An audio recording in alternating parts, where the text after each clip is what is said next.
Donc, on va demander à Jacques Poirier de venir nous parler de la première femme chirurgienne française, en présence de ses descendants qui sont dans la salle.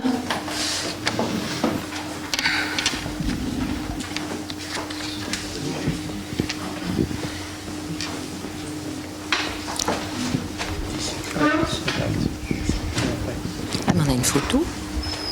Je sais pas une photo modèle. Merci, Monsieur le Président et Monsieur le Secrétaire Général, de m'avoir invité à parler de Madame Wilbuchewicz. Nous allons changer de siècle et là, on va se retrouver à la fin du 19e et au début du 20e siècle. Marie est née le 9 février 1864 dans une ville qui s'appelait Białystok, qui est des fois appelée Bielastok avec des noms différents, qui était une ville russe, mais on voit bien, située au niveau du point noir, qui est ici, juste à la frontière entre la Russie et la Pologne, on voit bien que c'était une zone extrêmement difficile pendant tout le 19e siècle. De 1815, le traité de Vienne, jusqu'à 1919, le traité de Versailles, eh bien, la Pologne était devenue un tout petit squelette au milieu de l'envahissement de la Prusse d'un côté, de la Russie de l'autre, et de l'Autriche et de la Galicie de l'autre, ce qui fait que Białystok a longtemps été russe, après avoir été polonais au départ bien sûr, et il n'est redevenu polonais qu'après la Seconde Guerre mondiale, longtemps après. Mais la famille de Marie était une famille russe et elle était née en Russie. Sa famille était de bonne bourgeoisie. Son père, Ossip, était pharmacien à Białystok et il tenait la pharmacie avec un de ses fils qui était Eugène, son frère Eugène représenté à gauche. Son frère Vital était, frère de Marie, était un médecin à Saint-Pétersbourg et son frère Jean était un ingénieur agronome très réputé qui vivait à Paris. C'était donc les frères de Marie et Marie avait donc une sœur qui était Daria, une petite sœur née 18 ans plus tard et que l'on retrouvera tout à l'heure. En 1882, Marie dit qu'elle a envie de faire de la médecine et comme vous savez, il n'est plus possible de faire de la médecine à Saint-Pétersbourg qui n'accepte plus les femmes. Donc c'est en France que viennent les Russes, les femmes russes. Et elle arrive à Paris avec son père qui l'installe à Paris et elle prend ses inscriptions pour la rentrée 1883. À ce moment-là, la faculté de médecine de Paris compte environ 4000 étudiants, dont 78 femmes. Et de ces 78 femmes, il n'y a que 13 françaises. Les 65 autres femmes sont des étrangères, essentiellement des Russes et des Américaines. Et puis quelques autres nationalités secondairement. Donc elle commence ses études, elle va au cours, elle va à l'hôpital comme stagiaire et elle reçoit notamment les cours d'anatomie du professeur Farabeuf, bien connu. Farabeuf qui commençait toujours ses cours en disant « Je suis Farabeuf, ma femme est Faravache, mes enfants Faravo ». Et donc il était très apprécié des étudiants, bien entendu, et il leur disait à tous « N'allez pas au cours, n'allez pas à l'hôpital en tant que stagiaire, préparez les concours hospitaliers, devenez externe et si possible, devenez interne ». Et Marie a bien entendu la leçon et elle a préparé les concours hospitaliers. Elle a passé l'externat une première fois en 1884 où elle a été reçue. Je vous rappelle qu'à ce moment-là, c'était un concours facile et elle avait travaillé, mais ça n'était pas très difficile d'être reçue. Les épreuves étaient différentes de l'externat qu'on a connu ensuite. De mon époque notamment, c'était 2 épreuves orales avec 5 minutes de réflexion et 5 minutes d'exposé, une question d'anatomie bien sûr, la première question c'était configuration externe et rapport des poumons, et une question de pathologie ou de petite pathologie, épistaxie, c'est tamponnement des fosses nasales. Elle obtient des notes qui sont tout à fait honorables, 16 sur 20 à l'une, 16 sur 20 à l'autre, et son total fait qu'elle est classée en 85e rang, reçue bien entendu. Au bout de 3 ans d'externat, le règlement voulait que l'on représente le concours. Il fallait repasser le concours pour pouvoir poursuivre son externat au-delà de 3 ans.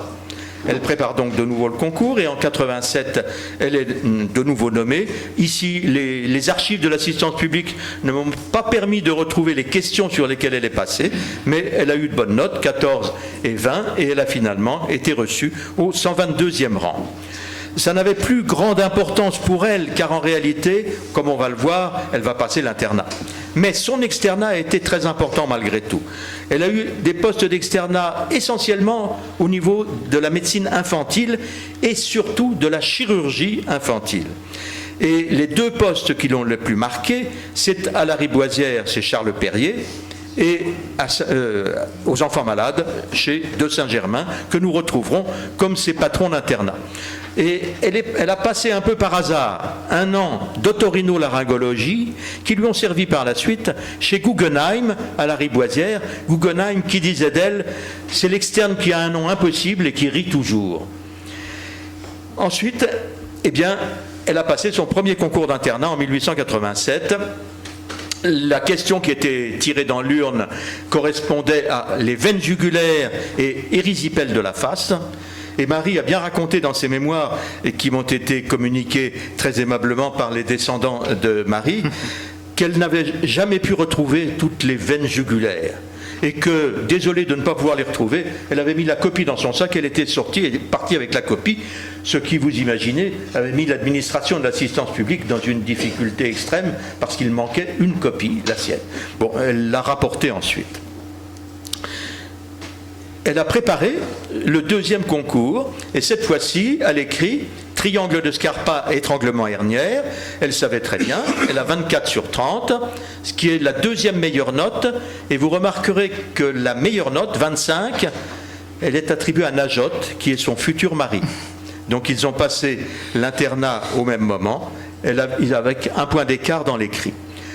L'oral a été moins glorieux, parce qu'elle est tombée sur une question qui ne lui bottait pas beaucoup. Rapport de l'urètre chez l'homme et rétention d'urine. Rétention d'urine, elle savait bien. Mais l'anatomie de la région urétrale, que ce soit chez l'homme ou chez la femme, ne l'avait jamais tenté et elle ne l'avait jamais travaillé. Donc elle l'a vécu sur quelques souvenirs et elle a surtout bien travaillé rétention d'urine et obtenu la note de 14, ce qui lui a permis d'avoir un total de 38 sur 50 et d'être nommé 28e, ce qui était tout à fait honorable, un peu moins que son futur mari Najot, mieux nommé. Le secrétaire général de l'assistance publique avait à ce moment-là, avant la proclamation des résultats, déjà prévenu le directeur, à l'époque il n'était pas général, le directeur à qui il avait dit il y avait 3 femmes qui candidataient, 3 étrangères, et seule mademoiselle Wilbuchevitch a concouru à l'écrit. C'était donc la seule femme qui ait concouru et elle a été nommée.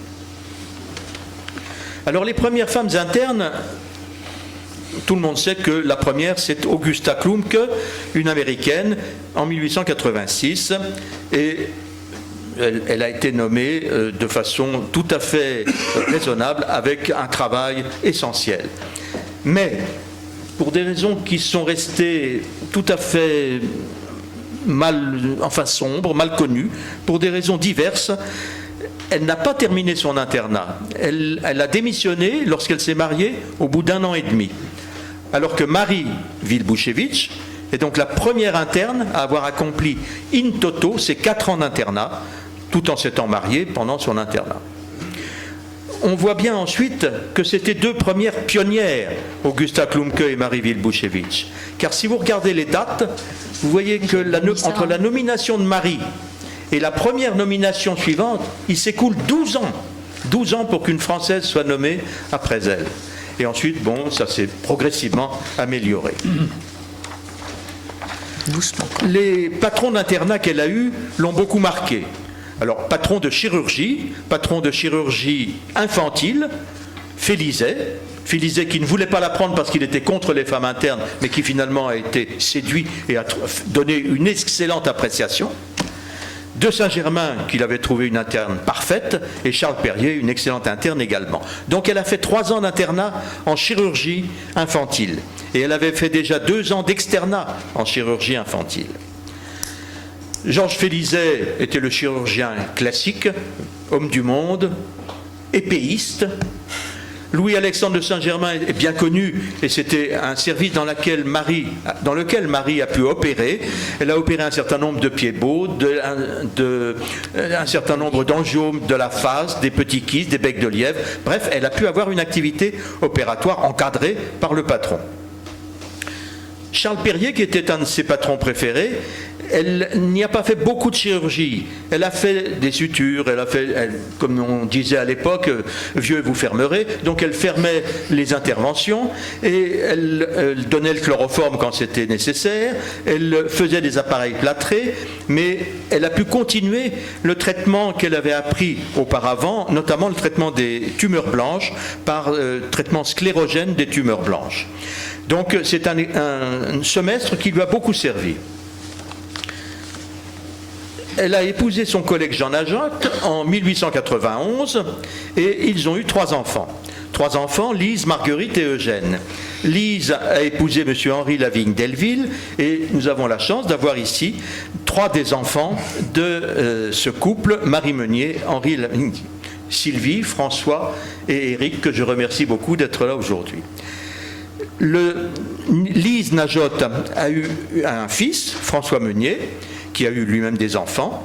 Et puis la deuxième fille, c'était Marguerite, qui est devenue médecin, qui a épousé un médecin, André Bonne, qui ont eu tous les deux des activités extrêmement importantes pendant la Deuxième Guerre mondiale, pendant la Résistance. Et enfin, Eugène Najotte, le 3e fils, qui était maître de conférence à l'école polytechnique, qui a épousé Alette Guzman, qui était une élève des Beaux-Arts, une graveuse et une médailliste qui a eu un premier prix de Rome de médaille. Donc une famille extrêmement intéressante sur le plan intellectuel. La thèse de Marie portait sur les brûlures. Et c'est un sujet qui l'intéressait beaucoup. Elle était horrifiée de la façon dont on traitait les brûlures. Et elle a mis au point un traitement qui était d'aseptiser tout ce qui était autour de la brûlure, de brosser au savon de Marseille toutes les parties saines et de permettre ainsi une cicatrisation infiniment meilleure. Cela a fait, comme on disait, rigoler. Et pour montrer que c'était stupide, un certain nombre de ses collègues ont brossé les brûlures elles-mêmes, ce qui était évidemment épouvantable et contre lequel elle s'est élevée. Mais il n'y a que la presse générale, le petit journal, la presse qui a dit que c'était intéressant et qu'il fallait continuer. Et de fait, c'était la réalité de l'intérêt qu'elle portait à la désinfection et à l'asepsie. Ensuite, elle est devenue essentiellement, pendant 25 ans, une pédiatre médecin et non plus chirurgien. Elle était membre de la Société de pédiatrie de Paris, elle en a été une membre très assidue, elle en est devenue la présidente, elle y a publié une quantité de papiers, 37 communications, et donc c'était son rendez-vous régulier sur le plan scientifique. Bien entendu, elle publiait ailleurs également, elle publiait sur une modalité d'isolement de la scarlatine ou de la rougeole, le rôle tératogénique d'un certain nombre de tentatives d'avortement, auxquelles elle attachait une certaine importance, trouvant que certaines tentatives d'avortement pouvaient provoquer des malformations chez le fœtus, ce qu'on connaît bien. La salle de gymnastique orthopédique qu'elle a dirigée pendant 25 ans, à l'hôpital des enfants malades, d'abord sous la direction de Brun et ensuite de Broca, a laissé des traces, car c'était là que se vraiment construit la gymnastique orthopédique, dont elle a fait un magnifique manuel, atlas manuel, avec tout ce qu'il fallait pour redresser non chirurgicalement les scolioses, les kyphoses, les anomalies. Gymnastique correctrice accompagnée d'une kinésithérapie. Elle a publié 2 beaux chapitres du traité de physiothérapie de Carnot. Et c'était donc une personnalité sur le plan de la gymnastique orthopédique de tout premier plan et pionnière. Lorsque la guerre est arrivée, elle n'a fait ni une ni deux, elle est redevenue chirurgien et elle s'est mise à la disposition de Jalaguier au Val-de-Grâce pour l'assister, l'aider de façon évidemment bénévole. Et pendant 5 ans, elle a été l'assistante d'Adolphe Jalaguier, qui n'était pas de son patron, mais qui était quelqu'un de très bien connu, de très estimé, que tout le monde aimait bien, ses collègues, ses amis, tout le monde. Et au point que ses surnoms étaient, quand il était externe, on l'appelait le vaste externe, quand il était interne, le vaste interne, puis ensuite le grand sympathique. Il était très aimé, et notamment de Marie. Voilà Marie à côté du docteur Jalaguier, au Val-de-Grâce. Elle a fait, on pourrait dire, une très belle guerre dans ce premier blessé du Val-de-Grâce pendant 5 ans, et elle a obtenu, bien entendu, toutes les reconnaissances possibles de toutes les instances militaires, et ce qui était plus rare, la médaille de bronze de la reconnaissance française, qui était une reconnaissance importante. À côté de ses talents médicaux et chirurgicaux, Marie était une compositrice de musique dont l'essentiel était des adaptations et de la mise en musique de poèmes du grand poète russe Mikhail Yourevitch Lermontov, un poète lyrique, romantique, qui est mort en duel à 27 ans, mais qui avait beaucoup impressionné et dont elle a traduit et mis en musique la majorité de ses œuvres. Elle a été enterrée dans le très beau caveau de la famille Najot-Vilbouchevitch au cimetière Montparnasse. Et malheureusement, la priorité qui est évidente dans le domaine de la femme en chirurgie est totalement estompée. Dans toute la littérature, il n'en est pas fait mention une seule fois.